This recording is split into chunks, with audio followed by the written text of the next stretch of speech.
Assalamualaikum warahmatullahi wabarakatuh. Saya Reni Maulidus Surya, NIM E 2019-2272. Saya dari kelas Ekonomi Syariah 6. Ini saya akan menanggapi penjelasan materi mengenai materi pembentukan peradaban periode kenabian. Yang pertama yaitu ada dua fase, yaitu fase Mekah dan fase Madinah. Dan kenapa kita harus mempelajari dua fase ini?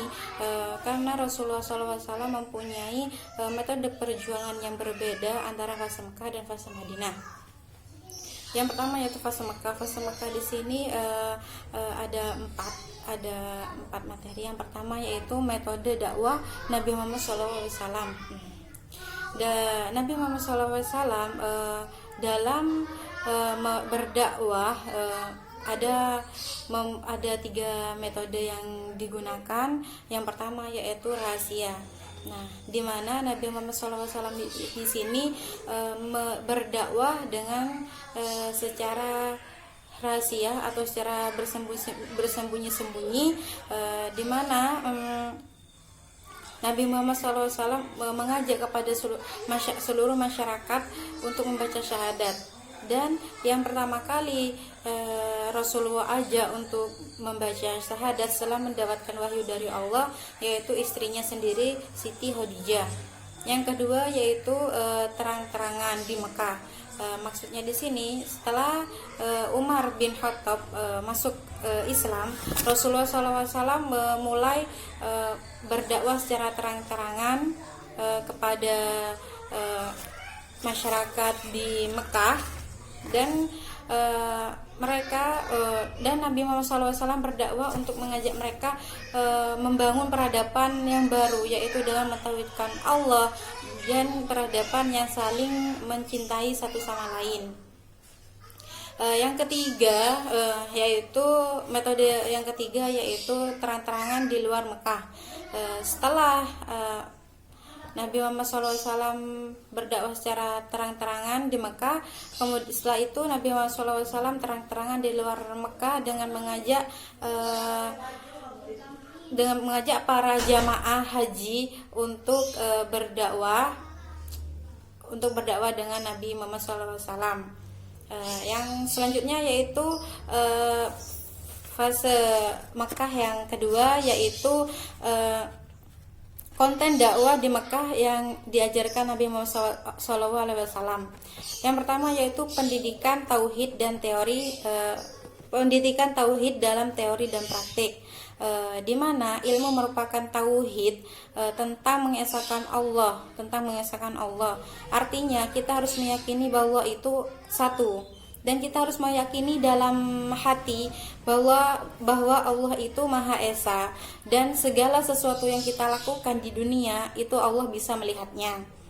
Yang kedua yaitu pengajaran Al-Quran, di mana ayat Al-Quran diturunkan kepada Rasulullah SAW yang disebut dengan ayat Makkiyah yang diawali dengan surat Al-Alaq.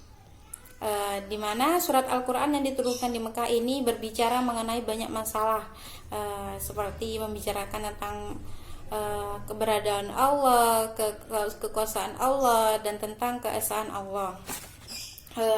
Yang ketiga yaitu fase Mekah yang ketiga yaitu bentuk penolakan dakwah Nabi Muhammad SAW. Ada banyak penolakan yang dialami Nabi Muhammad SAW, di mana mereka terbagi dari tiga kelompok. Yang pertama yaitu menolak secara lunak, artinya mereka tidak mau menerima dakwah Rasulullah atau ajaran dari Nabi Muhammad SAW tanpa dengan adanya kekerasan. Yang kedua yaitu semi lunak, di mana mereka yang menolak dengan ajaran Nabi Muhammad SAW, mereka mulai melakukan sikap kasar dengan memfitnah Nabi Muhammad SAW. Yang ketiga yaitu kasar atau keji. Di sini mereka yang menolak dakwah Nabi Muhammad SAW mulai melakukan perilaku keji kepada Nabi Muhammad SAW. Bahkan hampir saja yang dipimpin oleh masyarakat yang dipimpin oleh Abu Lahab dan Abu Jahal, mereka ingin membunuh Nabi Muhammad SAW. Selanjutnya yaitu fase yang keempat yaitu tentang penolakan dakwah Nabi Muhammad SAW. Kenapa banyak penduduk Mekah yang menolak ajaran Nabi untuk menuju peradaban yang baru, peradaban tauhid, peradaban yang saling menyayangi. Yang faktor penolakan yang pertama yaitu di bidang politik kekuasaan, dan yang kedua yaitu dalam sosial, di mana persamaan derajat sosial. Yang ketiga yaitu agama dan keyakinan. Yang keempat yaitu budaya tauhid kepada nenek moyang, dan yang kelima yaitu ekonomi. Fase Madinah. Fase Madinah di sini yang pertama yang dilakukan Nabi Muhammad SAW, yaitu yang pertama yaitu mendirikan masjid, di mana ketika Nabi Muhammad SAW sedang berhijrah, di tengah perjalanan Nabi Muhammad SAW yaitu mendirikan masjid.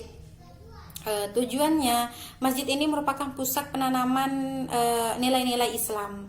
Adalah tempat di mana tempat itu merupakan untuk membangun peradaban Islam yang baru. Yang kedua yaitu mempersaudarakan antara kaum Ansor dan kaum Muhajirin, gunanya untuk memperkuat persatuan, serta dengan dipersaudarakannya antara kaum Ansor dan kaum Muhajirin untuk saling tolong menolong seperti saudara kandung. Yang ketiga yaitu membuat perjanjian antara sesama kaum muslimin dan bukan muslimin, di mana untuk membangun peradaban yang baru antara kaum muslimin dan kaum non muslimin harus saling menghormati satu sama lain dan saling menghargai satu sama lain untuk dan saling menjaga Madinah, keamanan Madinah. Yang keempat yaitu meletakkan dasar politik, ekonomi dan sosial untuk masyarakat baru, di mana dalam politik untuk bekerja sama antara umat Islam dan suku-suku yang ada di Madinah. Yang kemudian di dalam ekonomi kita di sana membuat pasar, yaitu untuk menggerakkan perekonomian dan untuk menggerakkan sektor pertanian. Setelah itu dalam sosial budaya kita harus saling menyayangi dan saling membantu satu sama lain. Yang kelima yaitu mengadakan perjanjian dengan seluruh penduduk Madinah, di mana untuk dalam rangka sama-sama mempertahankan Madinah dari ancaman di luar dan bersama untuk membangun Madinah. Yang keenam yaitu memperkuat kekuatan militer, di mana Rasulullah SAW memperkuat kekuatan militer untuk menjaga Madinah supaya terlaksanakan pembangunan peradaban yang baru. Nah, setelah itu pembentukan peradaban periode kenabian, masa kenabian, yaitu mendirikan yang pertama yaitu Nabi Muhammad SAW mendirikan madrasah. Yang kedua, Nabi Muhammad itu sebagai pemimpin. Yang ketiga yaitu penerapan syariat Islam. Yang keempat yaitu pemeliharaan Al-Quran. Yang kelima yaitu peningkatkan harkat dan derajat wanita. Yang keenam yaitu pengajaran baca dan tulis. Yang ketujuh yaitu pembangunan masjid. Yang kedelapan yaitu pengembangan sastra. Yang kesembilan yaitu penghapusan perbudakan, dan yang kesepuluh yaitu pengembangan taktik perang dan diplomasi luar negeri. Mungkin hanya itu yang saya dapat sampaikan, kurang lebihnya mohon maaf. Wassalamualaikum warahmatullahi wabarakatuh.